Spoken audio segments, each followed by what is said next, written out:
The law of one price is in the text. The word arbitrage is not. What do we mean when we say the law of one price? We're saying that in the long run, prices tend to find their own equilibrium. If I pour some water on this table into a bowl of some sort, it won't go half over here and half over there. It will tend to find its own equilibrium where after a while it will be perfectly flat. And the top of that water, no matter which side of the bowl we're talking about, is the same height above the table as every place else. It finds its own level. It seeks its own level. So when we're talking about the prices of labor, called wages, or the prices of, I mentioned in the last segment, avocados, or the price of oil, or the price of carpet, or the price of electricity, in different parts of the nation and in different countries of the world, they will tend to go toward one price, just like water in a bowl tends to find one level, and it all tends to go to one level. So prices in a free market, at least, I can't say that in a coerced market or a regulated market, but in a free market they will find their own balance, and that balance will tend to be the same the world around. That's called the law of one price. So in the long run, the wages of workers in one country will tend to be the same level as the wages of similar workers in another country with similar technology. Yeah, if one country has a high tech and the other country has a low tech, yeah, you can have a permanent difference in wages there. But if we have the same level of technologies, all other things being equal, the wages are going to tend to go towards it. Some are going to come up while others are going to come down. We talked about globalization, and one of the things we said with globalization has to do with outsourcing, and why in the world do some American countries, and I could within a 15-minute drive, point to this company and that company and that company and that company who's engaged in outsourcing. Outsourcing. When I buy some new computer equipment or new software or something, maybe Windows or something like that, and it doesn't work right or the computer's not working right, you call for support, you call this number, and you call that number and you talk to Fred. Only Fred has a very distinct un-American accent.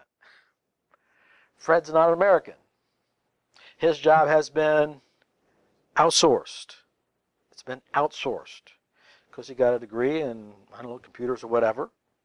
And in that country, the wage he makes is a lot better than everybody else around him, but it's still a lot lower than the wages that an American worker makes in the same field doing the same job. So the companies go, oh, we live in an electronic world. So when somebody calls for support, they don't know and they don't really care whether that call goes to a call center in Ohio or a call center in New Delhi. I mean, a call is a call, right? They either answer the question or they don't. So that technology is easily transportable. Now, when that company hires that worker in India,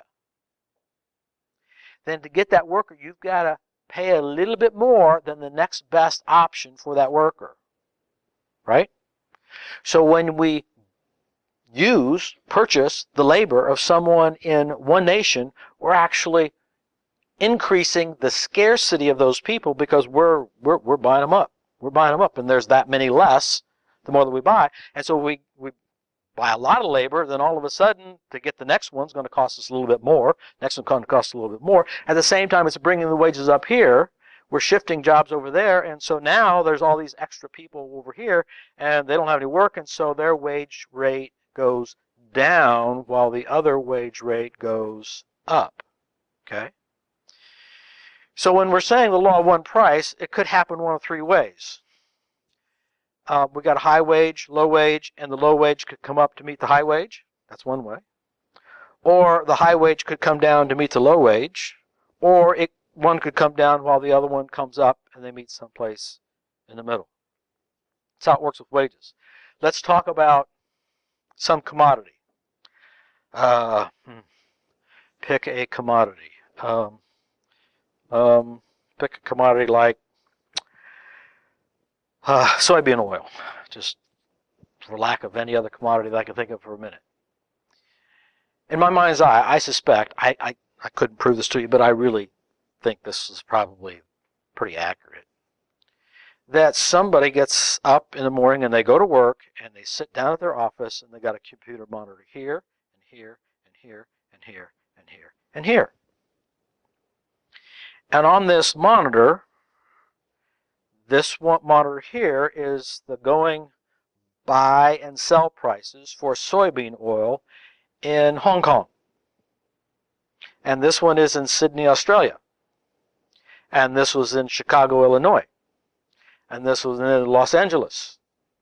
And this is one in Bern, Switzerland. And this one is Munich, Germany. And this one is in Great Britain. And he's just there. And he's looking at the prices over here and looking at the prices over here. And he's just waiting and waiting and waiting. And he goes, oh,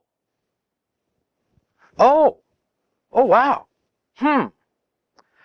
And he sees the prices are relatively high someplace in Europe, and they're really low someplace in South America where that crop just came into existence. And he calls the place in Europe. I have no ideas what the numbers could be, so I'll just pick a number. Let's say $1,000 per unit of soybean oil. They're paying $1,000 per unit of soybean oil over there in Italy. Huh. And they're selling it for $600 per unit in Brazil. I could call Brazil and I could buy as much as I wanted for $600. And I could call somebody in Italy and they want to buy it for $1,000 a unit. That's the going price in Italy. So he calls this guy here and said, hey, is it true that are you willing to sell about 10 of these units here? 10 units? You willing to sell 10 of those units here? Right now, they're good for delivery? Yeah, that's right. Well, could you wait about 15 minutes because I got to confirm my finances. I got to make sure I got finances to do the deal. Of course, that would be a $60,000 purchase, right? If I do my math right. Can you give me 15 minutes so I can call my financial people and get it all in order? I'll call you back in 15 minutes. Can you hold that price for 15 minutes? Sure, buddy. Yep, call right back. In the meantime, call somebody in Italy. I've got about 10 units of soybean oil that I'm looking to sell. Are you interested in buying it? I saw that the unit price is going for $1,000 a unit. Are you interested in buying 10 units? Actually, I am. Yeah, I'm kind of glad you called because I was trying to go find some. That stuff's pretty expensive, you know. Well, okay. If I'll fax you a contract. If you get the contract and you fax it right back to me, if you can do that in 15 minutes, we got a deal. Is it meet these something organic specifications? Oh yeah, it's got all the specifications. We've been in this business a long time. Okay, you fax me that, and I'll fax it right back to you. Sends it off with him. 5 minutes later, he gets it back. The guy, okay, you guarantee me that you send 10 units here, and I guarantee you I'll pay $1,000 a unit.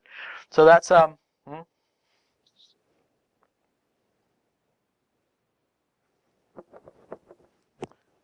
Do I add another zero on there? So it's 10,000. Something's not right there. Something's not right. This is only 6,000. Hello, class. Did I get that right? Ha! Is that a little bit better? You guys are funning me here. What's a zero among friends, right? A zero here, a zero there. It's nothing, right? A zero is a zero. 6,000.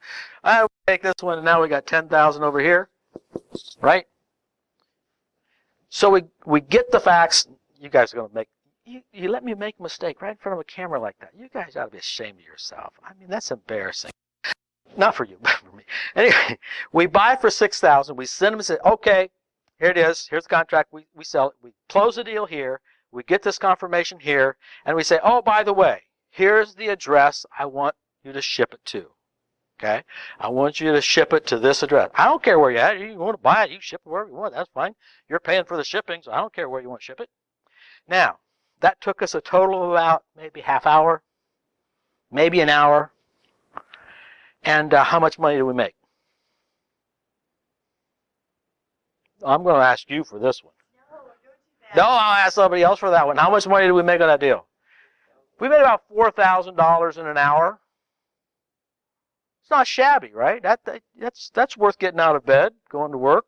$4,000. Now, you got to have a nice line of credit and all that sort of stuff. Be in business for a while. That kind of business, buying low and selling high in differing markets, is called arbitrage. Arbitrage. Now, it is the arbitrageurs, the people who get up in the morning and they're looking at markets all around the world. Maybe they're in pork bellies. Maybe they're in silver. Maybe they're in wheat. Maybe they're in olive oil. Maybe they're in batches of cement. What are they looking for? They're looking for any place in the world where comparatively the price is low in one market, the price is high in another market, and I know these people in this market, and I want to help them both out. He wants to sell something. He wants to buy something. I'm going to bring a seller together with a buyer, and I'm going to be the middleman, and I'm going to make money in the difference. That's the act of arbitrage. Now watch what happens when we do that. When we buy these 10 units over here, we have now pulled that material out of that market, and this stuff is now more scarce than it was before because we just took 10 units away. When it becomes more scarce and somebody else calls and said, hey, I'd like to buy another 10 units. Does that 600 still hold?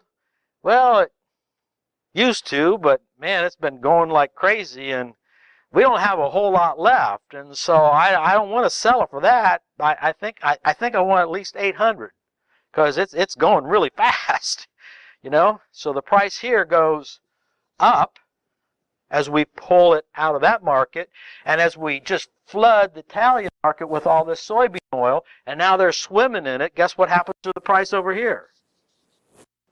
Goes down. The price of one goes down, the price of the other goes up, and guess what we have? We have an illustration of the law of one price. What brings that about? What brings about the law of one price? A magic wand? Or somebody out there trying to make a living by trying to find discrepancies in the market. I'm just looking for places where it's low over here. You know why it's low over there? Because they're swimming in the stuff. That's why the price is low. And why is the price over here? Because they need it and they don't have enough. So what is the arbitrager doing? He's helping out both sides at the same time while he helps himself out too. I don't know if it can get any better than that. I'm helping these people who got a glut of this stuff, taking some off their hand and getting money instead of the stuff that they're waiting in it. And I'm getting it over here where they really, really need it, and they're happy, and boy, am I happy? Hello, am I happy? I go home with a smile on my face. I'm happy. So in other words, the free market, there's nobody telling him to do this. Why is he doing it? Because he's going to make money. Is he hurting anybody? No. Is he helping anybody? He's certainly helping himself. Is he helping the seller? Yes. Is he helping the buyer? Yes. That is a typical commentary of what happens when you have free, unregulated trade. It happens over and over, and you don't need any government to tell anybody what to do.